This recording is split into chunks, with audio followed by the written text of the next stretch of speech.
नमस्कार दोस्तों, स्वागत है आपका अपना चैनल जिसका नाम है केवल एग्ज़ाम। इस चैनल पे हम पूर्वालोकन सीरीज़ को कंप्लीट कर रहे थे। पूर्वालोकन सीरीज़ में भारत के भूगोल का आज ये हमारा 25वां वीडियो बनने जा रहा है, जिसमें हम पढ़ेंगे कृषि को। इससे पहले हमने कई पार्ट्स देख चुके हैं, जैसे कि देखेंगे आप इसमें हमने क्या देख लिया है, हमने ये सारे सामान्य परिचय, भौतिक विभाजन देख लिया है।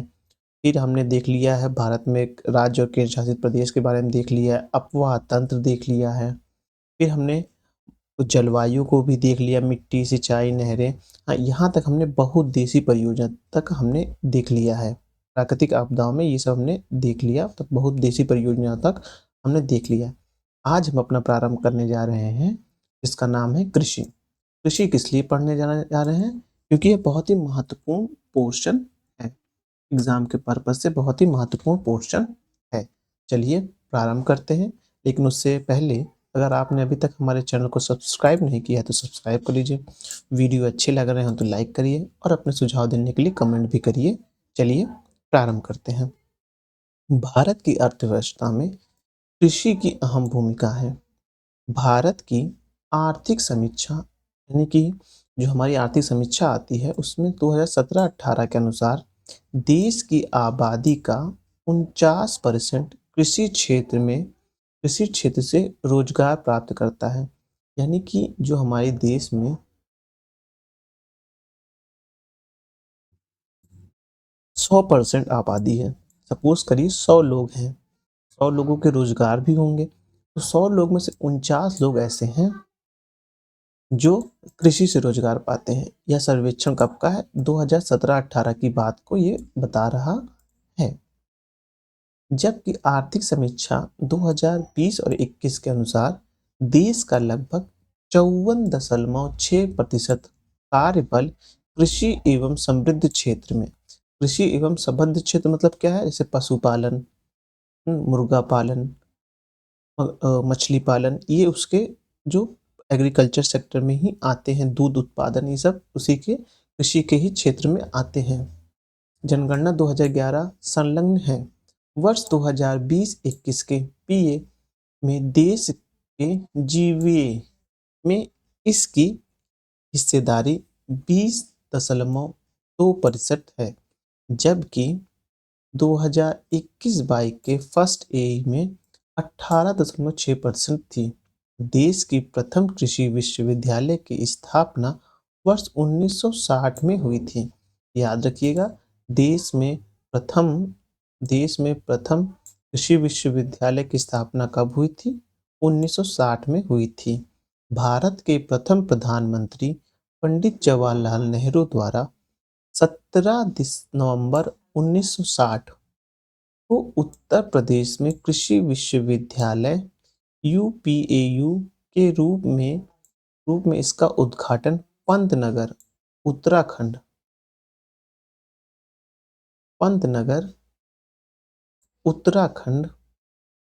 तत्कालीन उस समय मतलब कि 1960, तो उत्तराखंड और उत्तर प्रदेश अलग तो सन 2000 में हुए थे। तो जब 1960 में उत्तराखंड ही उत्तर प्रदेश का भाग था, उस समय की बात हो रही है कि 1960 में पंतनगर उत्तराखंड में किया गया था।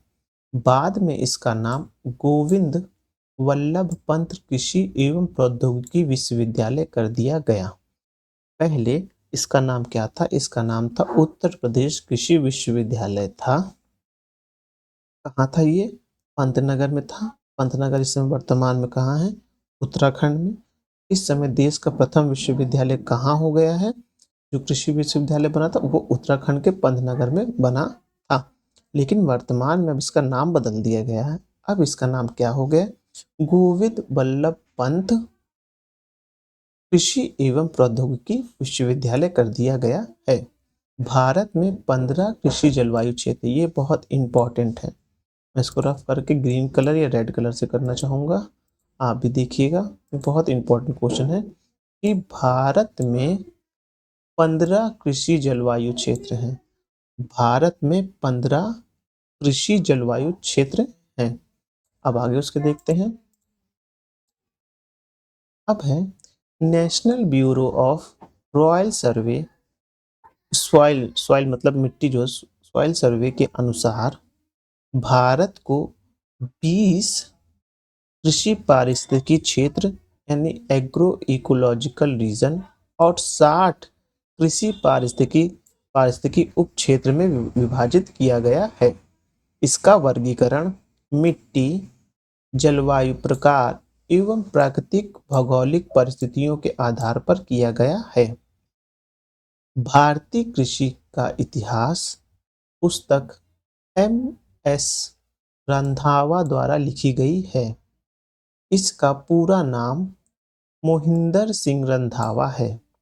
हरित क्रांति के कारण भारतीय कृषि अपने जीवन निर्वाहक रूप के बजाय व्यापारिक एवं बाजारोन्मुखी रूप ग्रहण कर रही है। खाद्य एवं कृषि संगठन के मानकों के अनुसार खाद्यान्नों के सुरक्षित भंडार के समय 14% तक की सापेक्षिक आर्द्रता होनी चाहिए। मतलब कहने का ये है, जब हम कहीं पास किसी खाद्य पदार्थ को रखते हैं, या उसको सुरक्षित भंडार बनाते हैं, तो वहाँ पर जो आर्द्रता होनी चाहिए, जो ह्यूमिडिटी होनी चाहिए, कितनी होनी चाहिए, वह 14% तक होनी चाहिए। कृषि में युग्म पैदावार यानी डबल क्रॉपिंग का आशय है दो या दो से अधिक फसल एक ही भूमि पर एक ही फसल वर्ष में उगाना। तब एक फसल वर्ग मान लीजिए अप्रैल से लेकर मई जून तक हम मान लें, इस दौरान एक बार में एक ही जमीन पे दो या दो से अधिक फसल को उगाना, ये क्या कहलाता है? युग्म पैदावार कहलाता है। थोड़ा रफ कर देते हैं। अब एक ही साथ एक भूमि पर दो या दो से अधिक फसल उगाकर अंतर फसली खेती कहलाती है। अब है मिश्रित खेती। मिश्रित खेती से तात्पर्य कई तरह की फसलों के उत्पादन के साथ साथ पशुपालन को बढ़ावा देना है। तो मिश्रित खेती में क्या है? कई तरह की फसलों का उत्पादन करना है, साथ ही साथ पशुपालन भी करना है, जिसमें खेती से शेष बचे समय में पशुपालन करके किसी किसान अपनी आय में वृद्धि कर सकता है। मिश्रित खेती समय मतलब कि सुबह शाम वो अपना पशुपालन में काम करे और दिन में वह खेत में काम करे, तो उससे क्या होगा? उसकी आय भी बढ़ेगी। यही मिश्रित कृषि का कॉन्सेप्ट है। भारत में ठेकेदारी कृषि कॉन्ट्रैक्ट फार्मिंग को लागू करने में पंजाब राज्य अग्रणी है। मतलब कि पंजाब राज्य में सबसे ज्यादा ठेके पर कृषि की जाती है। सिक्किम पूर्वोत्तर में स्थित एक पहाड़ी प्रदेश है। सिक्किम कहाँ है? पूर्वोत्तर में स्थित एक पहाड़ी प्रदेश है। यहाँ अधिकांश भूभाग जंगलों से घिरा है। इस राज्य की कुल भूमि का मात्र 10% से भी कम भाग कृषि कार्य हेतु उपलब्ध है। यहाँ पर औसत वार्षिक वर्षा 125 सेंटीमीटर है। इसके विपरीत उत्तर प्रदेश, पंजाब एवं हरियाणा प्रमुख अन्न उत्पादन राज्य में है। यानी कि भारत में अगर ये देखा जाए कि जो अन्न उत्पादन सबसे ज़्यादा कहाँ होता है, किन राज्यों में, जो एक प्रकार से कह सकते हैं, ऐसे शब्द में कह सकते हैं कि भारत की किचन कहाँ है, जो भारत में सबसे ज़्यादा उत्पादन कहाँ होता है, वह आप देखेंगे उत्तर प्रदेश, फिर पंजाब और फिर यहीं पर हरियाणा। ये इतना जो समय है, ये वाला देखेंगे, ये वाला क्षेत्र, यहाँ सबसे ज़्यादा खाद्य उत्पादन होता है। अब उसके बाद आगे देखते हैं। देश देश के कुल खाद्य उत्पादन में उत्तर प्रदेश का अंशदान सर्वाधिक है। भारत में वर्ष 2016-17 प्रथम के पीके कृषि मंत्रालय के नवीन आंकड़े के अनुसार शुद्ध बुआई क्षेत्र 45.22%, वन क्षेत्र 23.36% एवं अन्य क्षेत्र 31.42% है। विश्व में शीर्ष 10 चावल उत्पादक देशों में चीन पहले तथा भारत द्वितीय स्थान में है। यानी कि चावल का सबसे ज़्यादा उत्पादन कहाँ होता है? वो होता है, आप देखेंगे, चीन में, उसके बाद भारत में होता है। ये फैक्ट है, याद रखिएगा, क्योंकि बीच बीच में इससे क्वेश्चन जरूर बनेंगे। ये चीन पहला है और भारत द्वितीय है। अब इसके बाद देखेंगे, भारत में खाद्यान्न के सकल क्षेत्रों में से लगभग 34.88% आर्थिक समीक्षा 2021-22 के अनुसार भारत पर चावल की कृषि की जा रही है। यानी कि भारत की जो एक सकल खाद्यान्न सकल क्षेत्र देख लिया जाए तो उसमें 34% भाग पर क्या हो रहा है? चावल की बुआई हो रही है। वर्ष 2019-20 के आंकड़े के आधार पर भारत में सर्वाधिक उर्वरक, यानी कि एनपी और के, सर्वाधिक उर्वरक उपभोग करने वाले 5 राज्यों में क्रमशः उत्तर प्रदेश, ये आपको टन नहीं याद रखना है कितने टन, सिर्फ आपको ये रखना है क्योंकि जो सर्वाधिक आंकड़े मतलब सर्वाधिक उर्वरक का उपयोग, सर्वाधिक उपयोग करने वाले 5 राज्यों में पहले कौन है? उत्तर प्रदेश है, फिर महाराष्ट्र है, फिर मध्य प्रदेश है, फिर पंजाब, फिर कर्नाटक है। अगर अब हम एक डायग्राम बना लें भारत के मैप का लेके, ऐसे करके, मैं अभी एक ब्लैंक स्लाइड इसलिए नहीं ले पा रहा हूँ कि मुझे आता नहीं है ब्लैंक स्लाइड कैसे लिया जाता है। फाइल में खोल दूंगा तो ओपीएस से जो मैं रिकॉर्डिंग कर रहा हूँ उसमें गड़बड़ी हो सकती है, इसलिए उसने कहा ऐसे रफली बना लेते हैं याद करने के लिए कौन कौन राज्य हैं। सबसे पहले आप देखेंगे यहाँ पास उत्तर प्रदेश को पाएंगे। उत्तर प्रदेश के बाद आप यहाँ महाराष्ट्र को पाएंगे, जो उर्वरक उत्पादन में उत्तर प्रदेश, महाराष्ट्र, फिर बीच में आप यहाँ मध्य प्रदेश को पाएंगे, मतलब और नीचे से मतलब यहीं से जुड़ा हुआ है मध्य प्रदेश, महाराष्ट्र से याद होना चाहिए, महाराष्ट्र है, फिर मध्य प्रदेश, फिर पंजाब यहाँ ऊपर पाएंगे आप, पंजाब, पंजाब के बाद कर्नाटक निचले क्षेत्र में पाएंगे। तो कौन कौन से पहले? पहले उत्तर प्रदेश, महाराष्ट्र, मध्य प्रदेश, पंजाब और कर्नाटक। ये किस लिए है? ये हैं हमारे भारत में उर्वरक उत्पादन में सबसे बड़े राज्य हैं। अब इसको रफ कर देते हैं। अब चलिए आगे बढ़ते हैं। अब है वर्ष 2019-20 के आंकड़े के आधार पर किलोग्राम प्रति हेक्टेयर की दृष्टि से सर्वाधिक उर्वरक उपभोग करने वाले 5 राज्य क्रमशः हैं। मतलब कि यहाँ पर कहना चाह रहा है कि ये तो हो गया उत्तर प्रदेश जो है वो देखेंगे पूरे भूमि क्षेत्र पे अपने वहाँ पर सबसे ज़्यादा मतलब खरीदता है। हाँ, फिर वहीं प्रति वर्ग हेक्टेयर में देखा जाए, हेक्टेयर के अनुसार देखा जाए कि एक क्षेत्र में सबसे ज़्यादा जो जहाँ पर उर्वरक इस्तेमाल किया जाता है, यानी कि सर्वाधिक उपभोग करने वाले 5 राज्यों में सबसे पहले बिहार है, फिर पंजाब है, हरियाणा है, तेलंगाना है, आंध्र प्रदेश तथा केंद्र शासित प्रदेश पुडुचेरी में खपत सर्वाधिक है। अब संतुलित उर्वरक का उपयोग उत्पादन बढ़ाने के लिए, खाद्य की गुणवत्ता उन्नत करने के लिए और भूमि उत्पादकता बनाए रखने के लिए किया जाता है।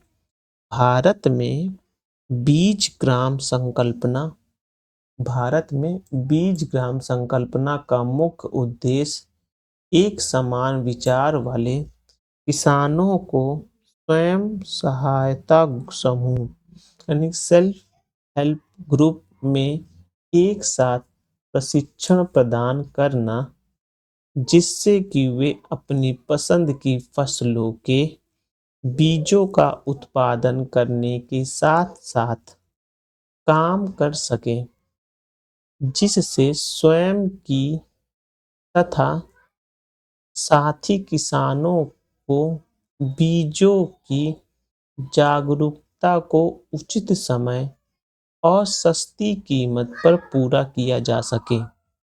एगमार्क एगमार्क आपको याद होगा, ये हमने पढ़ाया था, ये था 1992 का था। एगमार्क याद होगा आपको।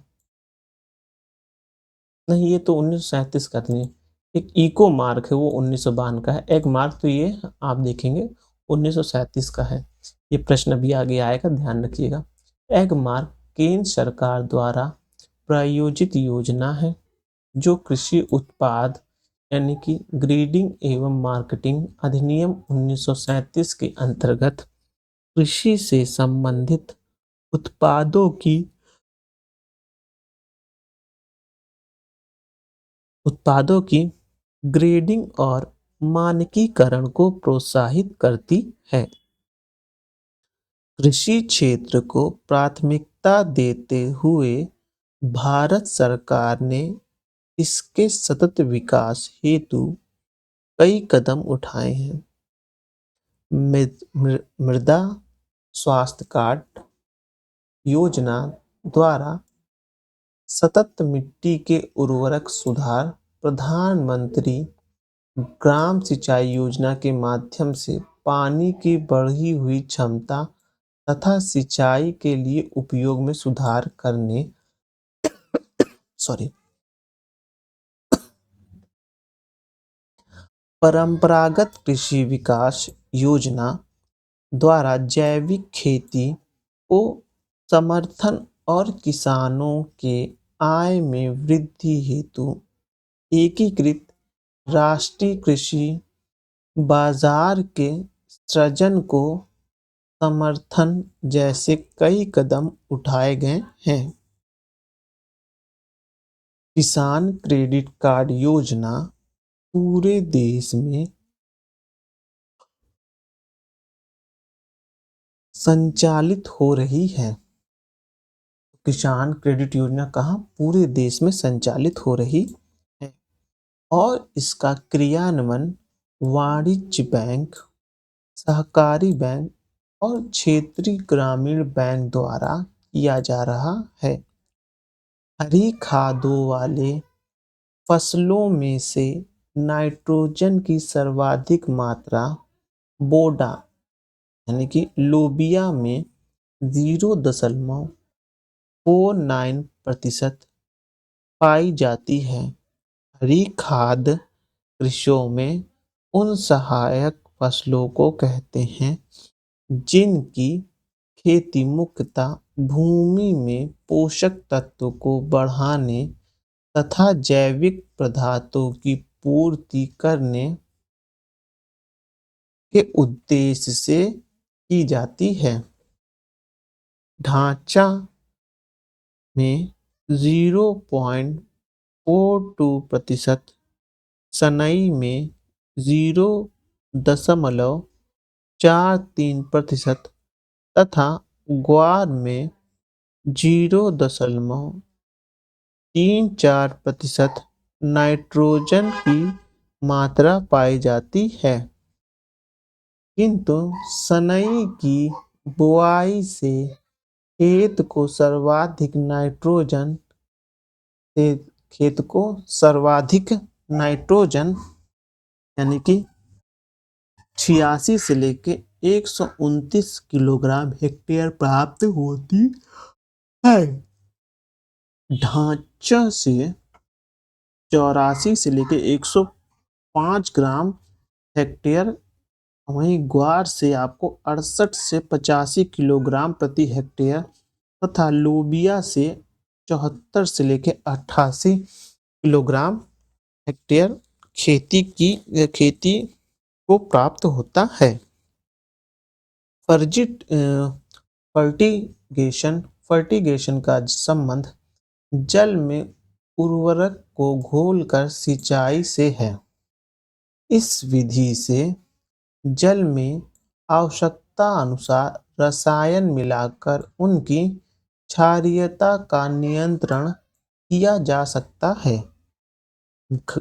घुले उर्वरक से सिंचाई द्वारा पौधे में पोषकों की लगभग 2 गुनी मात्रा आवश्यक होती है। यानी कि घुले पोषकों, जो घुले उर्वरक रहेंगे, से सिंचाई द्वारा पौधे में पोषक की लगभग 2 गुनी मात्रा अवशोषित होती है। यानी कि अगर सूखा छिड़केंगे तो कम होगी, तो वहीं अगर हम पानी में घोलेंगे और फिर करेंगे तो उनकी मात्रा 2 गुनी बढ़ जाएगी, यानी 2 गुनी ज़्यादा उनका पोषक होगा।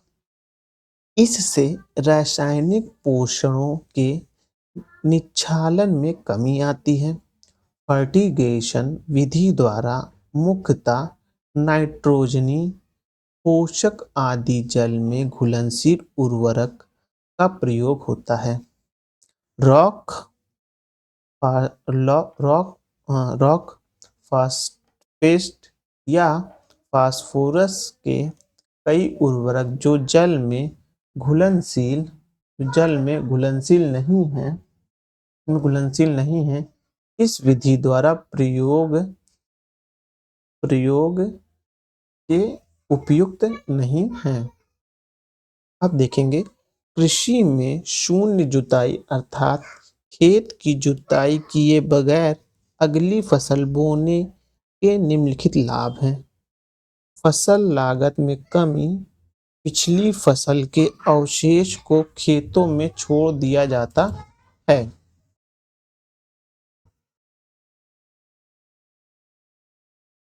जिससे वह सड़कर खाद बनता है।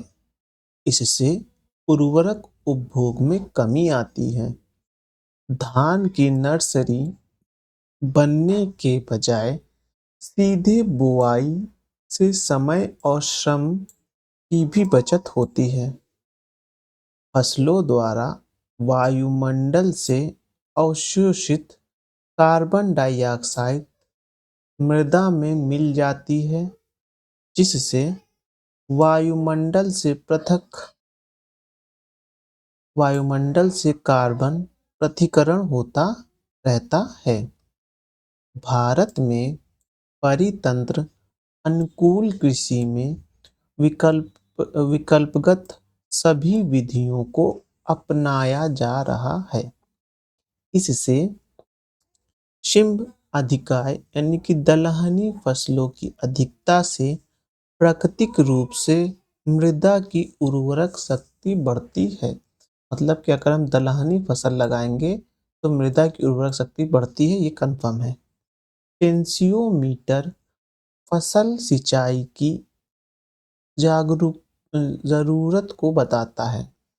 टेंसिलीमीटर एक होता है, उससे फायदा ये होता है कि फसल में कितनी सिंचाई की जरूरत है वो उसको बताता है, जिससे नियंत्रित सिंचाई से उत्पादकता भी बढ़ती है और फसल की बचत भी होती है।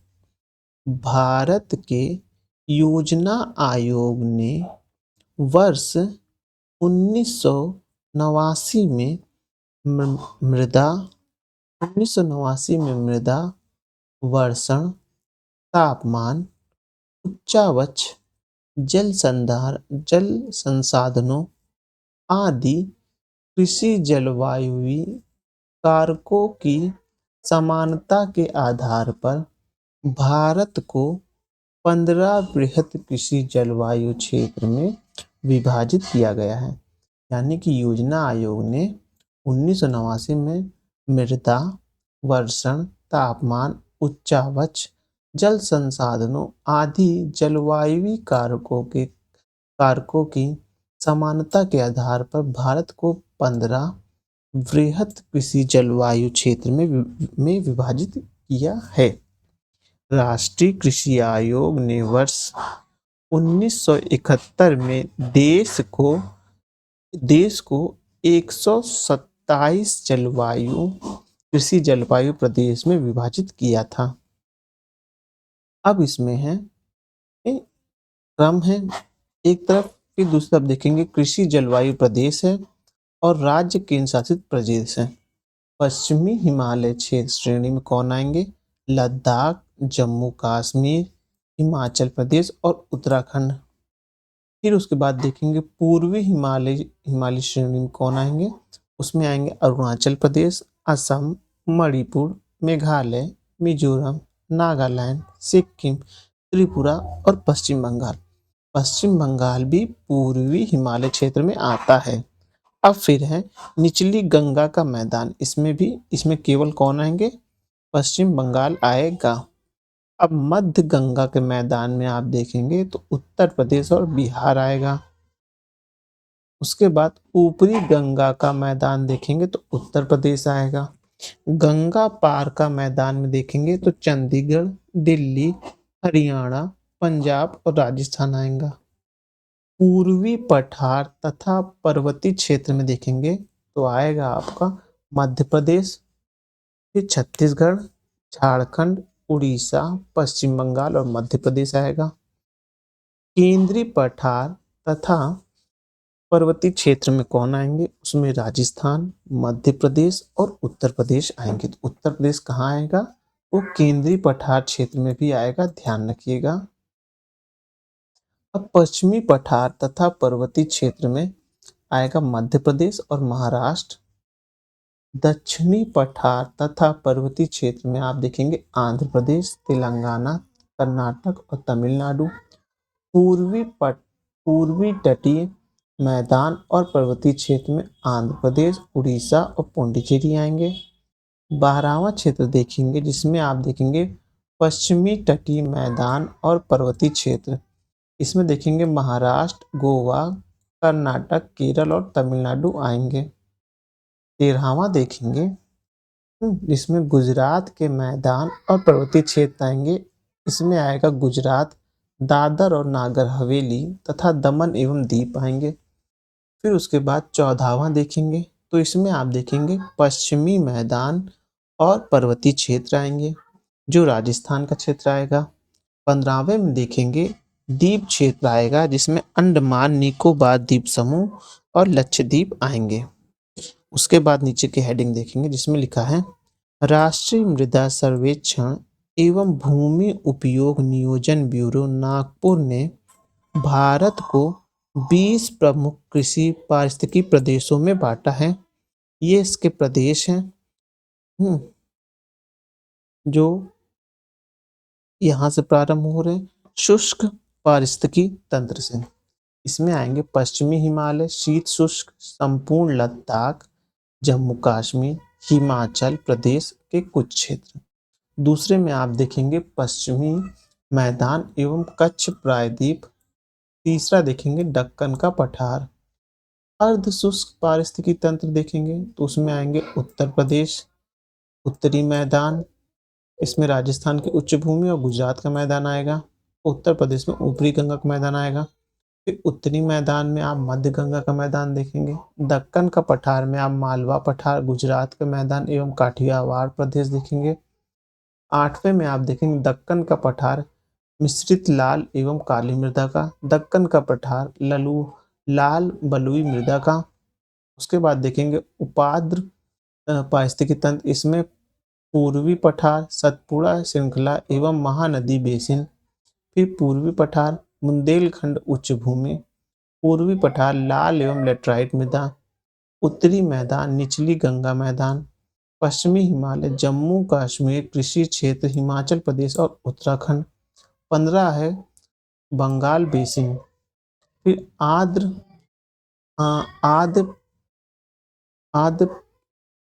पराआद्र पारिस्थितिकी तंत्र, इसमें देखेंगे असम एवं उत्तरी बंगाल मैदान।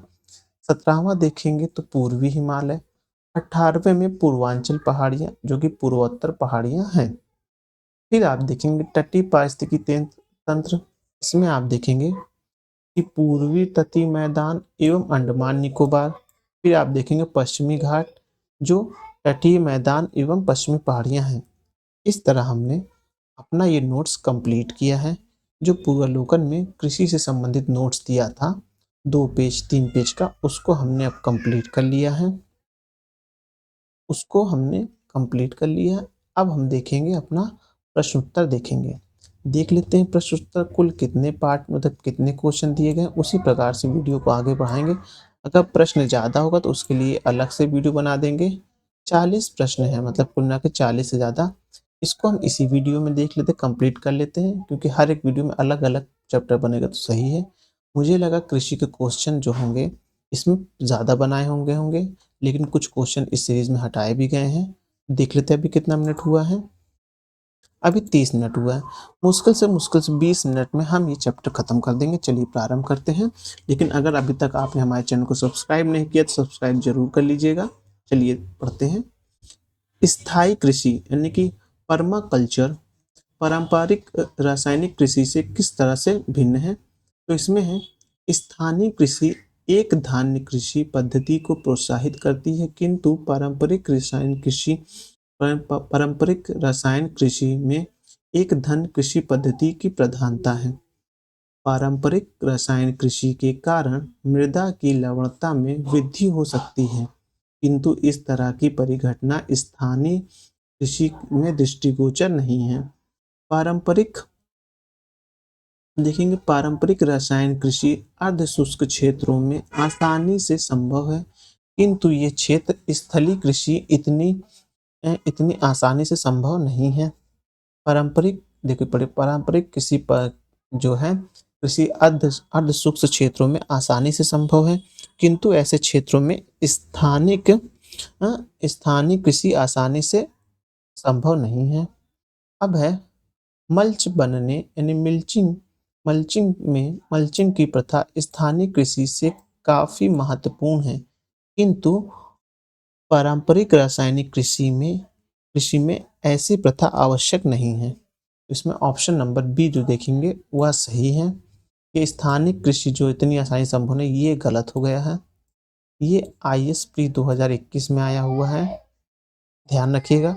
कभी कभी अगर आप इस तरह का सेंटेंस देखिए और आप ये शब्द पढ़िए, अगर आपको ये शब्द नहीं आ रहे हैं, इनके बारे में आपने इससे पहले कभी नहीं पढ़ा है, तो मेरी यह आपको सुझाव होगा, मानना या ना मानना आपके ऊपर डिपेंड करता है कि इस तरह का जब भी आप कुछ चीज़ पढ़िए और उसका हेडिंग देखिए और उस हेडिंग के बारे में आपने कुछ नहीं सुना है, उस समय उस तरह के क्वेश्चन को तुरंत बंद कर दीजिए। मतलब कि दूसरे क्वेश्चन पे जंप करिए और इस क्वेश्चन पे ऐसे मार्क कर दीजिए या तो इसे गोला बना दीजिए, कुछ मार्क कर दीजिए जो आपको याद रहे। जब आप सारे क्वेश्चन अटेम्प्ट कर लें और आपके पास समय बचा है, तब इन प्रश्नों को आराम से बैठ के पढ़ने होते हैं। ये इस तरह के प्रश्न होते हैं। तो इसमें बी वाला ऑप्शन सही है। अब देखेंगे कृषि में शून्य जुताई यानी कि जीरो टिलगिंग का क्या लाभ है? इसके लाभ पूछ रहा है। तो है पिछली फसल के अवशेषों को जलाए बिना गेहूं की बुवाई संभव है, सही है। चावल की नए पौधे की नर्सरी बनाए बिना धान की धान के बीज का नम मृदा में सीधे रोपण संभव है, ये भी सही है। उसके बाद मृदा में कार्बन पृथक संभव है, ये भी संभव है। तो 1 2 3 ये वाला ऑप्शन सही होगा। अब देखेंगे कृषि में फर्टिगेशन से क्या लाभ है? सिंचाई जल की क्षारीयता का नियंत्रण संभव है, तो सही है। रॉक फास्फेट और सभी अन्य फास्फेटिक उर्वरकों का सफलता के साथ अनुप्रयोग संभव है, तो यह संभव नहीं है। पौधे के लिए पोषक बढ़ी हुई मात्रा में सुलभ किए जा सकते हैं, यह सही आप देखेंगे। फिर रासायनिक पोषकों को निक्षालन की कमी संभव है, तो ये भी संभव है, तो सी वाला ऑप्शन सही होगा। अब है उसके बाद भारत के संदर्भ में निम्नलिखित में से किन पद्धतियों का परितंत्र अनुकूल कृषि माना जाता है? तो माना जाता है फसल विविध रूपी माना जाता है। फिर आप देखेंगे शिंब अधिकाय ये भी माना जाता है। टेंसियोमीटर का प्रयोग, इसमें कितनी सिंचाई करनी टेंसियोमीटर भी हमने पढ़ा था। फिर देखेंगे ऊर्ध्वाधर कृषि वर्टिकल फार्मिंग ये भी हमने पढ़ा था, तो चारों ही सही होंगे। अब भारतीय कृषि का इतिहास किसने लिखा? तो वह लिखा था रंधावा साहब ने लिखा था। कथन कारण कारण। हाँ, सही विकल्प देखना है। भारत में 20 कृषि जलवायु प्रदेश में बांटा गया है, तो सही है। भारत में 15 कृषि पारिस्थितिकी प्रदेशों में बांटा गया है, ये भी सही है। हम्म हम्म ये देखिए एक दूसरे के उल्टे भी हैं। हाँ, पश्चिमी हिमालय में हिमालय में शीत शुष्क पारिस्थितिकी प्रदेश है, तो ये गलत है। हाँ, मतलब ये उत्तर गलत है, ये इधर होगा और ये इधर होगा, ध्यान रखना है आपको। तो क्या होगा? ए, बी और सी सभी गलत ऑप्शन हैं इसमें। अब उसके बाद देखेंगे देश में एग्रो इकोलॉजिक क्षेत्र है, वह देखेंगे 20 हैं। ये देखिए यहीं पास अभी क्वेश्चन आया था ना, ये 15 लिख दिया था ना, ये कृषि पारिस्थितिकी तंत्र यही एग्रो, तो ये कितने हैं? 20 हैं। भारत में एग्रो इकोलॉजिक जोन यानी कृषि पारिस्थितिकी क्षेत्र की कुल संख्या कितनी है? वह 20 है, तो 15 वहीं क्षेत्रों में बांटा गया है। तो जिसका मैं इसको रफ कर देता हूँ, ये आपको ध्यान रखना है कि 20 में है। पी सेनगुप्ता और जी सदास्कू 1968 ने भारत को कितने लघु कृषि प्रदेशों में बांटा था? तो वह बांटा था, आप देखेंगे 60 प्रदेशों में बांटा था।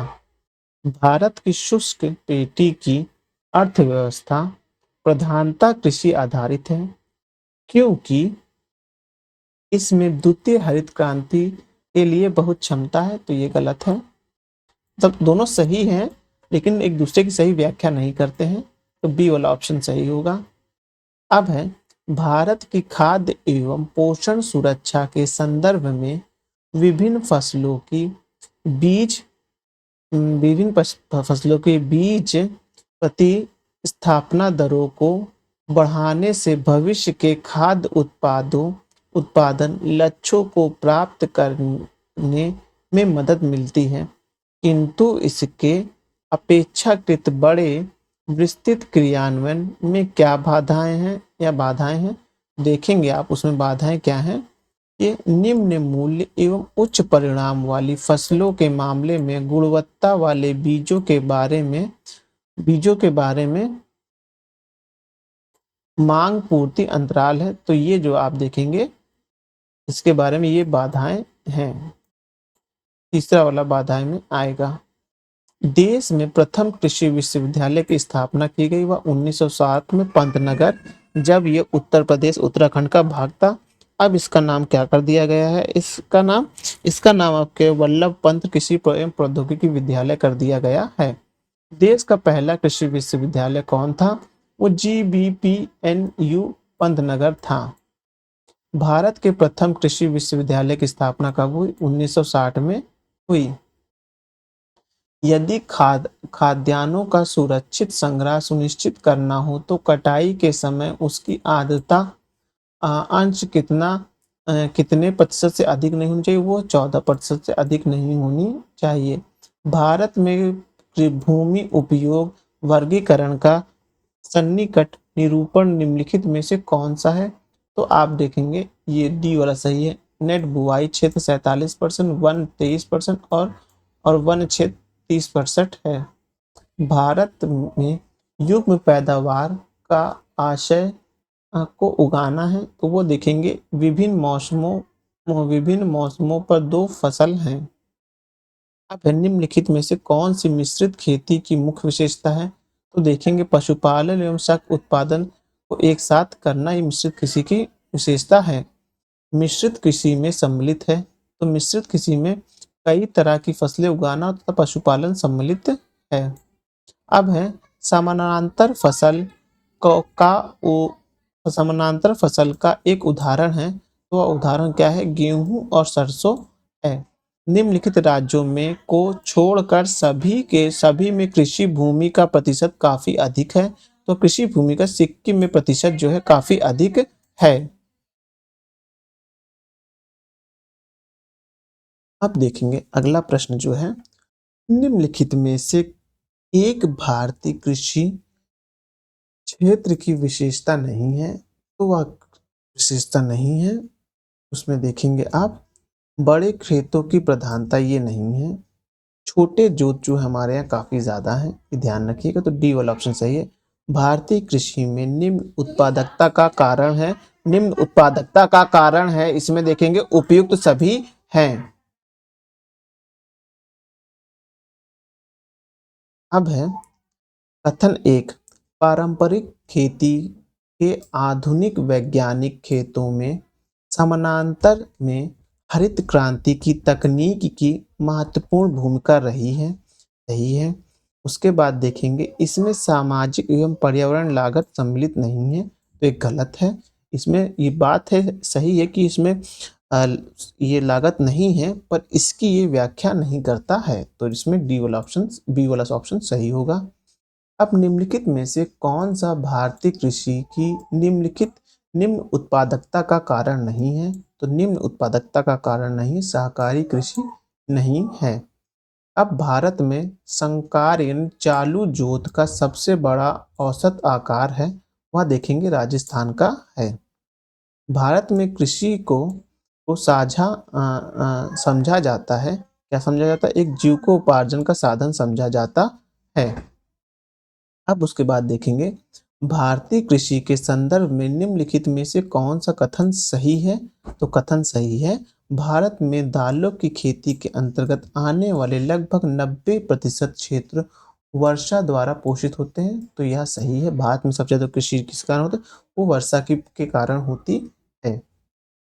ये अब है, चलिए, भारत में रासायनिक उर्वरकों के दो बड़े बड़े उपभोक्ता हैं, वो उपभोक्ता में आप देखेंगे उत्तर प्रदेश और आंध्र प्रदेश हैं। अब निम्नलिखित हरी खाद वाली फसलों में से इसमें नाइट्रोजन की मात्रा सर्वाधिक पाई जाती है, वह पाई जाती है बोड़ा लोबिया में पाई जाती है। नई सुधारी गई ऊसर में हरित खाद के लिए उपयुक्त फसल है मो मोबिया है। संतुलित उर्वरक उपयोग किए जाते हैं, क्या किए जाते हैं? खाद बढ़ाने के लिए, उत्पादन बढ़ाने के लिए, खाद की गुणवत्ता उन्नत करने के लिए और भूमि की उत्पादकता बढ़ाने के लिए किए जाते हैं, कि ये सभी ही किए जाते हैं। अब है दक्षिण भारत में कृषि दक्षिण भारत में उच्च कृषि उत्पादकता का क्षेत्र पाया जाता है, वह है तमिलनाडु के तट पर पाया जाता है। पुनर्भरण यानी कि पुनर्भरण योग्य भौम जल संसाधन में सबसे संपन्न राज्य है, सबसे संपन्न राज्य कौन है? उत्तर प्रदेश है। निम्नलिखित राज्यों में से कौन भारत में ठेकेदारी कृषि को लागू करने में अग्रणी है? वह है पंजाब है। ठेके के कृषि के लिए कौन है? पंजाब सबसे अग्रणी है। अब हरित खेती में सन्निहित है, वह है समेकित कीट प्रबंध, समेकित पोषक पदार्थ आपूर्ति एवं समेकित प्राकृतिक संसाधनों का प्रबंध है। सी वाला ऑप्शन सही है। भारत कृषि का वैश्वीकरण के प्रभाव के संदर्भ में निम्नलिखित में से कौन सी व्याख्या असत्य है? तो जलवायु परिवर्तन असत्य है। निम्नलिखित में से कौन सा एक बीज ग्राम संकल्पना यानी कि सीड विलेज कंसेप्ट के प्रमुख उद्देश्यों का सर्वोत्तम वर्णन करता है?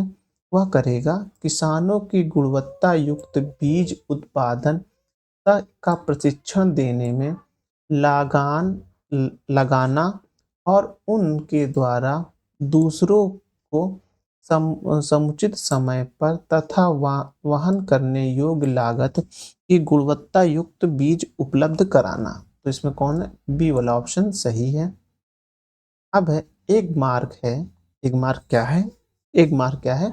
गुणवत्ता गारंटी की मोहर है, याद रखिएगा। एक मार्क क्या है? गुणवत्ता गारंटी की एक मोहर है। भारत में सीमांत कृषि भूमि जोत का आकार कितना है?